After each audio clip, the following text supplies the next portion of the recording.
Bonjour à tous. Alors, comme chaque dimanche, un petit tour sur les paires pour voir quel setup pourrait être intéressant. Du coup, cette fois, je vous ai pas déjà pré-trié. Je vais vous faire comme moi j'aurais fait de mon côté. Ça change un petit peu. On va regarder toutes les paires. Alors, l'AUD-USD, on commence directement. On se voit en daily. Qu'est-ce que je peux voir sur l'AUD-USD? Rien d'intéressant hein, pour moi. On est trop haut et on n'est pas dans une zone intéressante pour vente, hein. Ici, là, pour moi, il n'y a pas grand-chose. Et en daily, on est bien trop pour vendre, pour acheter, je veux dire. Et on n'a pas de cassure. En fait, c'est un gros range depuis début février, quoi. Vous voyez, là, il n'y a pas de direction, donc pour l'instant, on touche pas. C'est pas intéressant. NZD, USD, ça c'est les trucs que j'avais placés.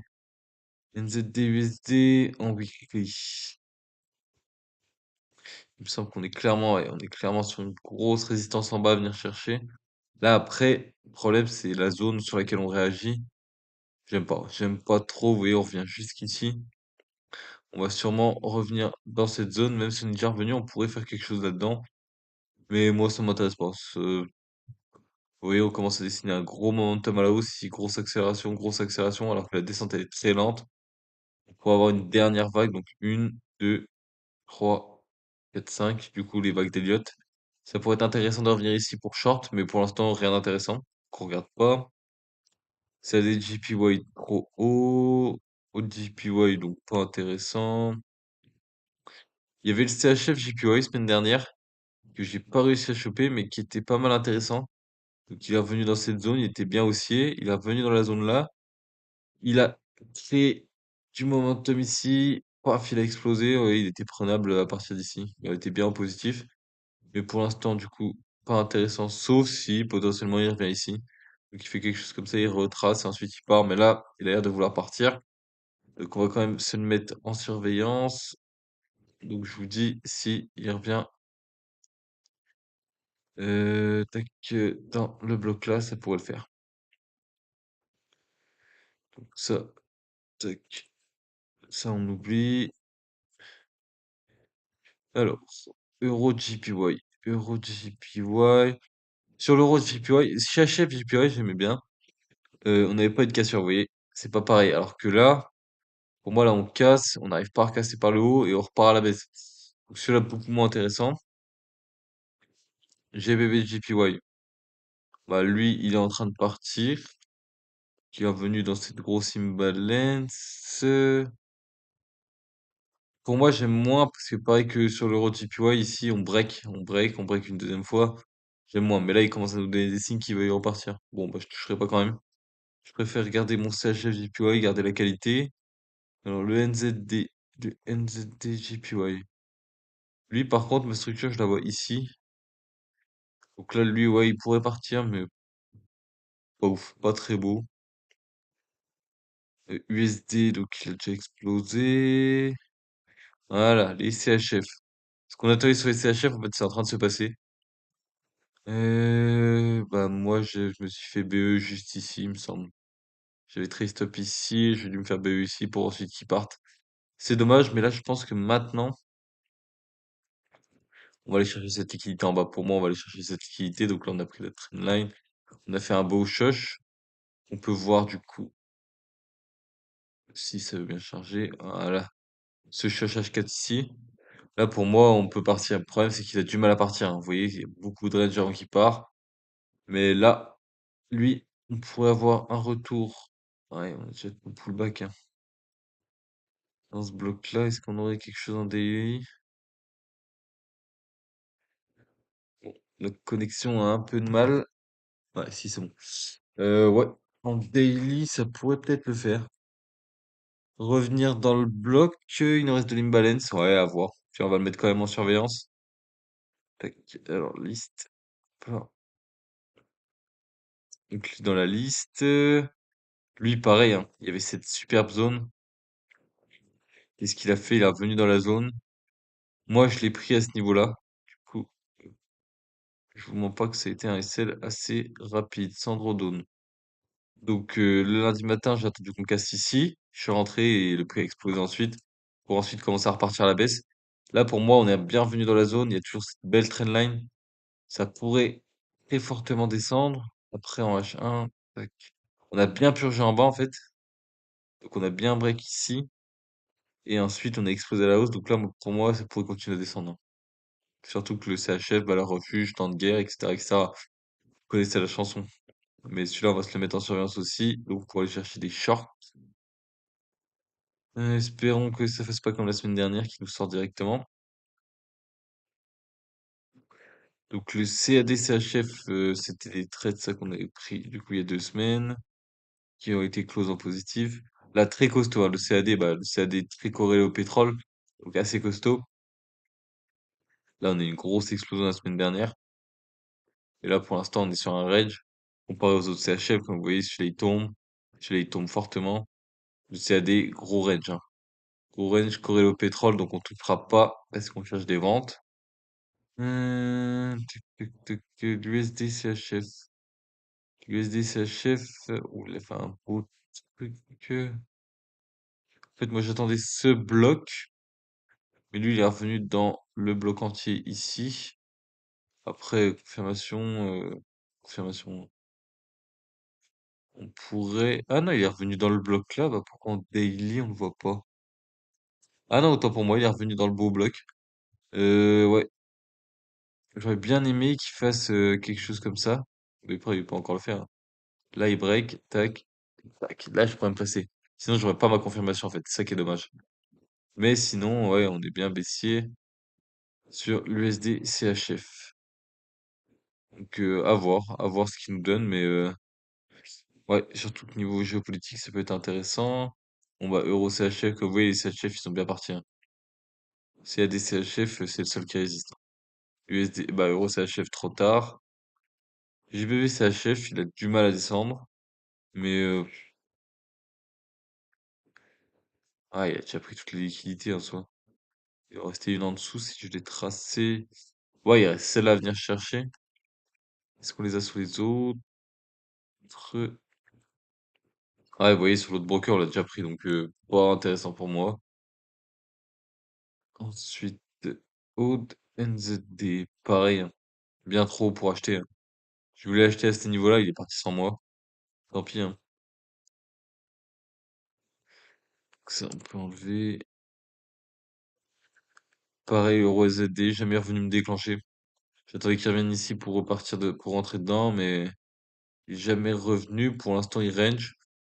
On peut ni acheter ni vendre, hein. En soi, il est là-dedans. Je sais pas ce qu'il fait, il se promène.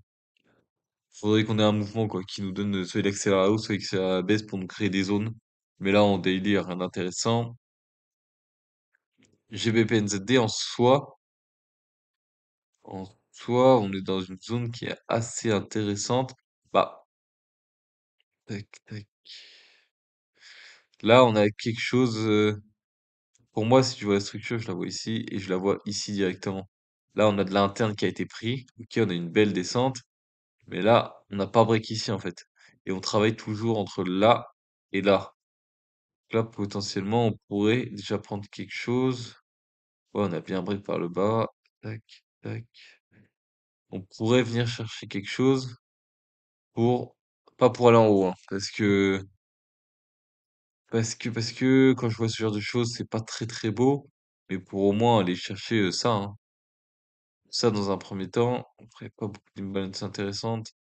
Ouais, si, on pourrait venir au moins jusqu'ici, hein. Quelque chose comme ça. Tac, ici. Bon, c'est pas un R de fou, hein. À voir si on arrive à raffiner, mais on va le mettre dans la tracklist. On sait qu'il peut être intéressant, mais pour l'instant, rien. On verra bien. Donc pareil, GBB4, du coup, la zone qu'on attendait, elle était là-haut, il est pas revenu. J'aurais bien aimé qu'il revienne dans cette zone, là j'aurais pu le prendre. Maintenant, qu'est-ce qu'on peut voir? Et tu fais une belle bougie weekly celui-là. Ouais, une belle bougie, hein. Ouais, c'est les cartes après, hein. Avec le pétrole, c'est sûr que ça down. Faudrait qu'on retrace là-dedans, à minima, pour ensuite le short, ouais. On va le mettre dans la tracklist, mais j'y crois moyen. Je pense qu'il va partir tout seul. Et en H4, ça donnerait quoi? Ouais, on revient dans cette zone, on liquide cet Injus, on liquide la petite trendline qu'il est en train de mettre en place. Surtout que le GBP en ce moment il est très fort. Vous voyez, il tombe pas beaucoup. Oui. Contrairement à l'USD-CAD qui lui tombe très bien. Tac, tac, tac. Ah, il est venu prendre cet equal et il part bien. Ok. Donc lui. Euh... Ouais, s'il revient là-dedans, pourquoi pas. J'étais un peu médisant sur ce setup semaine dernière, mais là, au vu de ce qu'il fait, la belle accélération, la belle cassure, qui est vraiment très nette. S'il revient là-dedans, qu'il leur fait une confirmation, on pourrait short. Short déjà jusqu'à là, dans un premier temps, et puis ensuite jusqu'à là, et ensuite venir chercher ça. Ça fait plusieurs targets probables, Faudrait qu'il remonte un peu, mais ouais. Même si j'étais un peu médisant semaine dernière, il faut savoir changer de vision de temps en temps. Donc lui, l'Euro 4, c'est un enfoiré. Il l'attendait ici, il attendait, il rangeait, il bougeait pas, il nous fait une descente aux enfers. Vous voyez, l'USD 4, le GBP 4, ça va, mais l'Euro 4, il fait une belle descente, hein. Après, impossible à choper, hein. Que ce soit l'achat ou la vente, là, y a rien. L'NZD 4, c'était enfoiré. Je l'attendais depuis bien longtemps. À la vente, hein, pareil. Le seul problème, c'est qu'il m'avait fait des equals sur cette zone, donc je voulais pas le vendre. Parce que j'avais eu une confirmation. J'avais vu ici qu'on venait break. Donc on avait break c'est low, juste là. Là, on avait retracé, c'était un peu bizarre. Il aurait fallu prendre le trade ici et le tenir 8 février au 9 mars, donc un mois. Un mois pour avoir ce mouvement, donc c'était pas super intéressant. Mais là, quand il part, il part, hein. Après, ouais, on était bien baissier, on avait ça à venir chercher. Pour moi, maintenant, il va venir le chercher, hein. Est-ce qu'on peut le rechoper? J'en sais rien si ça va être possible. Euh... Mais moi, H4, vu que c'est assez violent, la descente, c'est dur de se choper une zone. Ça fait vendre assez bas, quoi. Tout ça, ça a déjà été retest. Tac, tac. Ouais, il faudrait venir là-dedans, le choper. Mais c'est assez risqué, quoi. C'est beaucoup plus risqué que de le prendre à cette cassure. On va le mettre en tracklist, mais vous avez compris l'idée, quoi. Alors,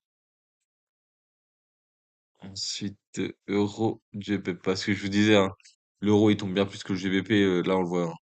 On le voit très, très bien. L'euro GBP, j'ai un peu de mal à le trader, mais on aurait pu... Ouais, non, impossible. Est-ce qu'il y a quelque chose à choper là-haut? Ouais, en soi, la confirmation, elle est pas dégueu, hein. Elle est pas dégueu, mais bon, la zone est complexe. Donc, on touche pas. Oui, l'USOI, là. L'USOI, quelle fusée Ariane, ce mec. Il prend 40% pratiquement sur la semaine. Sûr, et en plus, ouais, il explose, il retrace. Et moyen de rentrer ici. Après, c'était assez risqué, parce que si le conflit en Iran se terminait assez rapidement, qui rouvrait le détroit, bam, on a eu direct un retracement. Mais là, est-ce que techniquement, on aurait pu voir des choses intéressantes à l'avance si on se réfère qu'à la technique, hein? Ouais, potentiellement, on revient ici. Le setup en bas, il donne quoi? En weekly plutôt. Tac, on manipule, on vient rechercher le bas. Et après, on explose. Ouais, ouais, rien de fou. Mais là, ouais, on a une belle explosion qui devrait continuer, surtout. Au vu que ça s'arrête pas en Iran.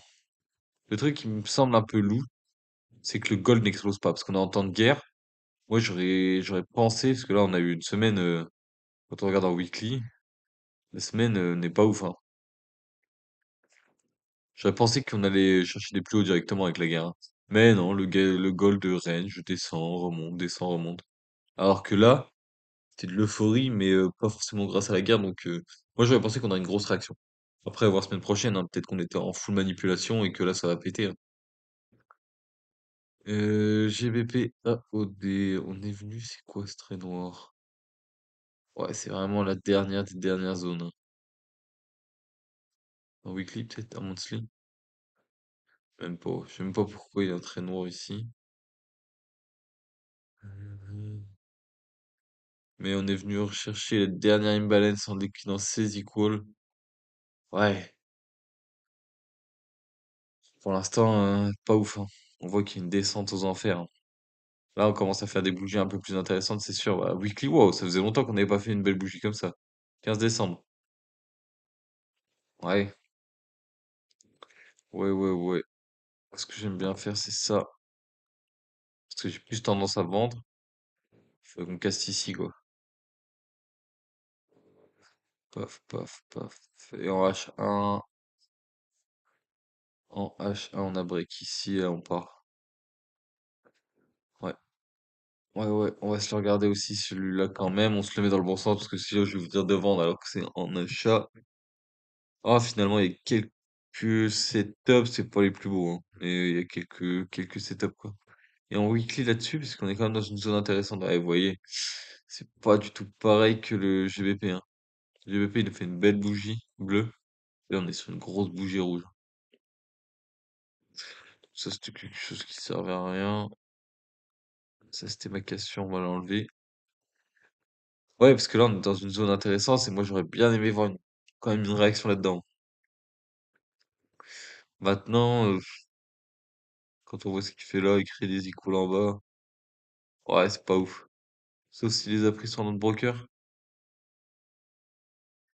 Ouais, c'est quoi, Tickfly comme broker? Lui. Ouais, non. Ouais, en liquide. Ouais, super. Donc, celui-là, je le regarde pas. Le petit EU. Le petit EU. On est dans les dernières zones. Pour moi, ce break, il fait mal quand même. Il fait quand même assez mal. Euh, tac.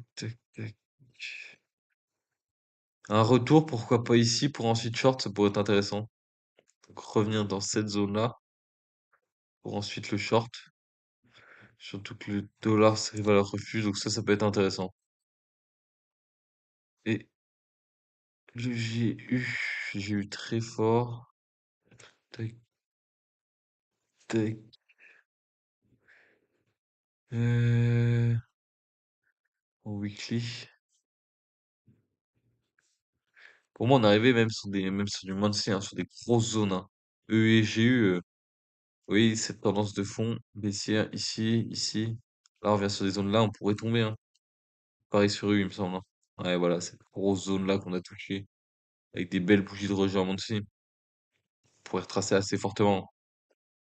Donc, en grosse time frame, surtout que maintenant la baisse des taux, il revoit de plus en plus à la baisse, avec l'inflation qui risque de monter avec le pétrole. Ça pourrait être intéressant de chercher du short, hein. Le problème, c'est cette bougie en weekly, hein, sur GU, pas trop plaisir pour vendre. Tac. Ouais, et puis là, il y a rien. Il y a rien. On n'a pas une belle zone comme sur U. Si, là, sur un broker, pas sur Chichi du Whip, là. Ouais, peut-être cette zone-là, sachant qu'on casse là.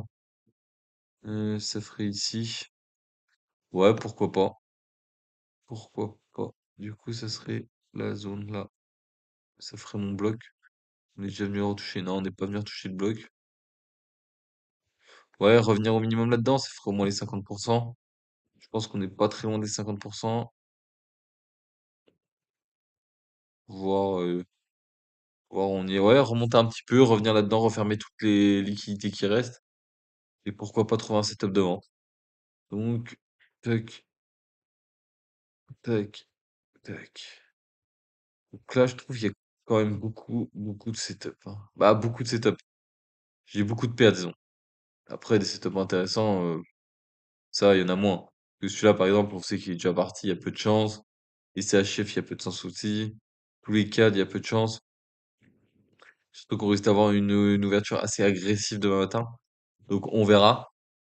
On verra, mais voilà ce qui m'intéresse, voilà ce que je regarde. Je vais vous la remettre comme ça. Si vous voulez regarder Clipper, voilà. J'ai eu et en haut, CHF, j'ai plus rien. Bon, ça fait beaucoup de paires, mais je pense que demain, j'en ai déjà la moitié, hein. Vu ce qui va se passer à l'ouverture, il y en a des paires qui vont sauter. Donc voilà, n'hésitez pas si vous avez des questions et puis n'hésitez pas bah, à rejoindre mon canal Telegram si ça vous intéresse. Sur ce, bonne soirée.